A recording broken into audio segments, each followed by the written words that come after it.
Ito yung Black Velvet. Ito yung aking koleksyon. Ngayon ay matagal na ito. Mga nasa kulang-kulang ng 1 taon ay nanganak na siya. Bali ito mga kabayan ay nasa 6 na yung kanyang anak.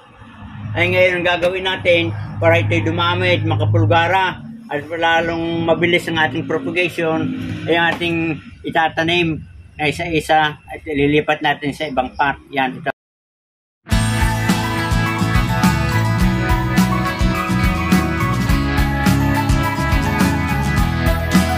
Yan mga kabayan, natapos nating may transplant itong Black Velvet at ngayon ay atin ang isusunod-sunod itong isa-isa. No, kaganda mga kabayan, buhay na siya at marami ng ugat. Ngayon ang tamang propagation ng mga halaman dahil araw-araw umuulan at ang lupa ay basang-basa, hindi siya mai-stress. Yan ang kagandahan paglilipat ngayon, pag-transplant ng mga halaman.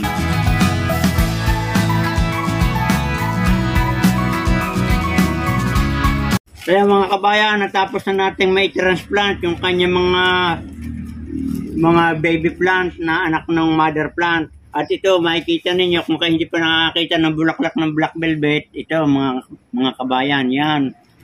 Siya ay malapit na bumukad, ito. Parang katulad din ng sa ating caladium. Kaya nga lang ibang klase yung sa kanya, medyo maputi at maliit lang yung kanya, yan. So yan mga kabayan, hanggang dito na lamang yung ibinahagi ko na propagation o pagpaparami ng ating Black Velvet. At kung inyo nagustuhan mga kabayan, itong aking binahaging ito ay paki-share naman, follow, at pakipindot na rin ng notification bell para kayo laging updated sa aking mga ina-upload na video.